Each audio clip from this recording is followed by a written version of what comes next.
വ്യത്യസ്ത രുചികളിൽ 3 മുട്ട വിഭവങ്ങൾ, അതും 5 മിനിറ്റിൽ തയ്യാറാക്കിയാലോ? എല്ലാവർക്കും പുതിയ വീഡിയോയിലേക്ക് സ്വാഗതം. അപ്പോൾ നമുക്ക് തയ്യാറാക്കിയാലോ? ഇതിലേക്ക് വേണ്ട ഇൻഗ്രീഡിയൻസ് ഇതൊക്കെയാണ്. ആദ്യത്തെ ഡിഷ് തയ്യാറാക്കുന്നതിനായി നമുക്ക് 2 മുട്ട ഒരു ബൗളിലേക്ക് പൊട്ടിച്ചൊഴിക്കാം.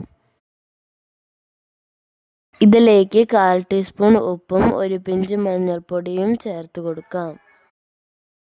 എന്നിട്ട് നന്നായി അത് മിക്സ് ചെയ്യാം. ഒരു പാൻ വെച്ച് പാൻ ചൂടാകുമ്പോൾ അതിൻ്റെ അകത്തേക്ക് 1 ടീസ്പൂൺ എണ്ണയൊഴിച്ച് നേരത്തെ അരിഞ്ഞു വെച്ചിരിക്കുന്ന സവാളയുടെ 1/4 ഭാഗം ചേർത്ത് കൊടുത്ത് നന്നായി ഇളക്കാം. സവാളയുടെ നിറം മാറുമ്പോൾ നേരത്തെ ചതച്ച് വെച്ചിരിക്കുന്ന ഇഞ്ചിയും വെളുത്തുള്ളിയും ചേർത്ത് കൊടുത്ത് നന്നായി ഇളക്കാം. ഇതിലേക്ക് അരിഞ്ഞു വെച്ചിരിക്കുന്ന ഒരു പച്ചമുളകും 1 തണ്ട് വേപ്പിലയും നേരത്തെ അരിഞ്ഞു വെച്ചിരിക്കുന്ന തക്കാളിയും ചേർത്ത് വഴറ്റുക. ഇതിലേക്ക് 1/4 ടീസ്പൂൺ മല്ലിപ്പൊടിയും 1/4 ടീസ്പൂൺ മുളക് പൊടിയും 1 പിഞ്ച് ഗരം മസാലയും 1 പിഞ്ച് കുരുമുളക് പൊടിയും 1 പിഞ്ച് ഉപ്പും ചേർത്ത് നന്നായി ഇളക്കി കൊടുക്കാം.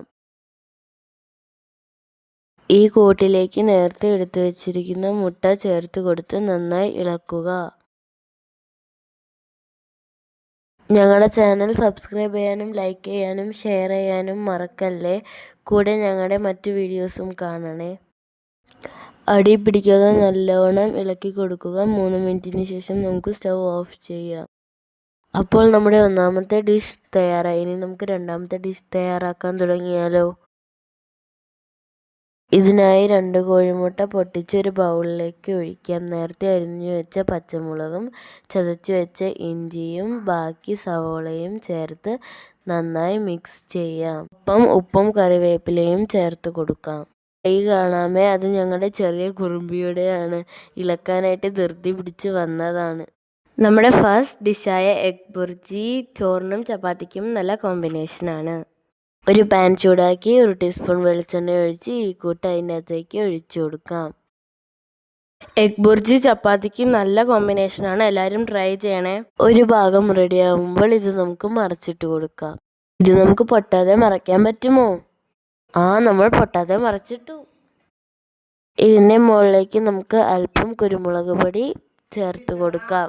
ഇനി നമുക്ക് മൂന്നാമത്തെ ഡിഷ് തയ്യാറാക്കാം. ഇതിൻ്റെ മെയിൻ ഇൻഗ്രീഡിയൻറ്റ് എന്താണെന്നറിയാമോ? മീൻ കറിയുടെ ചാറാണ്. ഒരു ബൗളിലേക്ക് 2 മുട്ട പൊട്ടിച്ചൊഴിച്ചതിന് ശേഷം അതിലേക്ക് 2 ടേബിൾ സ്പൂൺ മീൻ ചാറ് ചേർത്ത് കൊടുക്കാം.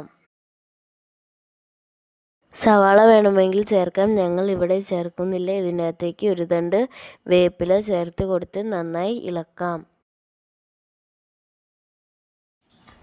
സ്റ്റൗ ഓണാക്കി പാൻ വെച്ച് അതിൻ്റെ അകത്തേക്ക് 1 ടീസ്പൂൺ എണ്ണ ഒഴിച്ച് നമ്മുടെ മുട്ടയുടെ മിക്സ് ഒഴിച്ചു കൊടുത്ത് അടിയിൽ പിടിക്കാതെ ഇളക്കി കൊടുക്കാം.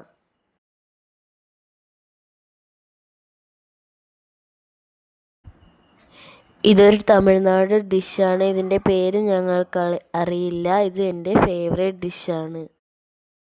നല്ല ടേസ്റ്റാണ്. എല്ലാവരും ട്രൈ ചെയ്ത് നോക്കണേ. എല്ലാവരും എല്ലാ ഡിഷസും ട്രൈ ചെയ്യണേ. ബൈ.